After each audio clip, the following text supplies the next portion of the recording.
Is he leader of the opposition or is he leader of the demolition is a question that people are wondering about. With the Vote Chori war cry, did he signal a loss ahead?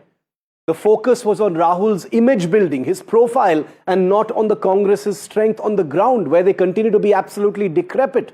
Rahul Gandhi's confusion over endorsing Tejasvi Yadav as Chief Minister completely confused the voter in Bihar. I'm telling you why Rahul Gandhi should take a lion's share of the blame for what happened in Bihar. The Congress's arrogance, bad advice to the RJD as far as Mukesh Sahani, etc., all rest on Rahul Gandhi's shoulders, because no matter what anyone tells you about the Congress, it is Rahul Gandhi who finally signs off on all decisions.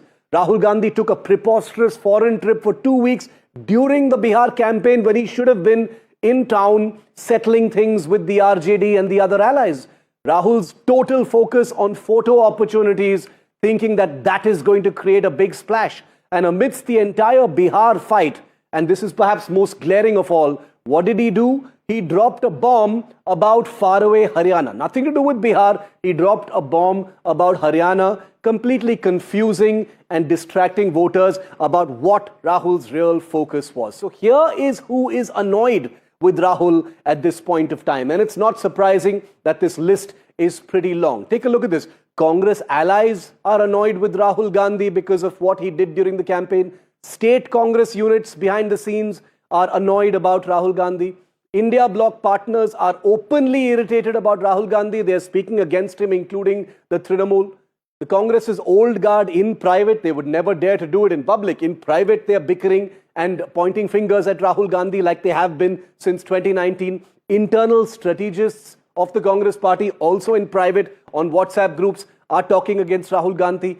Youth cadre in the Congress party, in large numbers we've seen on the ground, are complaining and expressing their disappointment with Rahul Gandhi's leadership, which has largely been absent on the ground in a state like Bihar.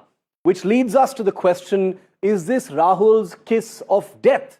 Everything he touches. Now, this is not something to talk about lightly, because Rahul Gandhi is no fringe contender. He is leader of the opposition, de facto chief of India's biggest opposition party and second biggest party in the country.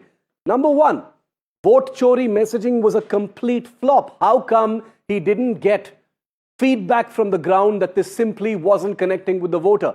Number two, lost virtually all the seats where he campaigned.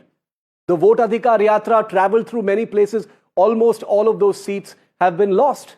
Number three, very weak youth mobilization. He did videos with Gen Z, talked about big youth mobilization, the Jai Viru of Bihar. The youth don't appear to have voted at all for the Congress party. RJD is a separate issue altogether. There was no booth level traction. All of the resources of the Congress were going into building Rahul's profile as a Jananayak instead of repairing and healing the Congress's organizational strength on the ground, where it continues to be an absolute mess. And the allies were being annoyed by the mixed messaging of Rahul Gandhi. Sometimes he would look friendly, sometimes he wouldn't be there at all. He would send people like Ashok Gehlot to do all the talking. He simply wasn't physically present to fix many of the cracks that voters saw in the Mahagathbandhan before the Bihar election. So here finally is that report card of Rahul's performance versus promise. Promise versus performance. Promise one, that he would galvanize the Gen Z and the Gen Z would rise up and mobilize against the NDA. Reality, zero Gen Z mobilization in Bihar. He promised that the Congress cadre would be re-energized completely because of his Voter Adhikar Yatra and his Vote Chori campaign. The reality is they were demoralized and directionless. How else do you explain this kind of performance?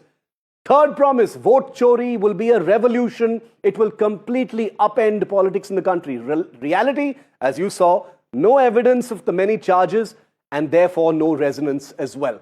Promise, campaign leadership. Reality, foreign trips, long absences, ad hoc photo ops. And finally, he promised big rallies and a presence on the ground. And ultimately, what you saw were very, very irregular appearances.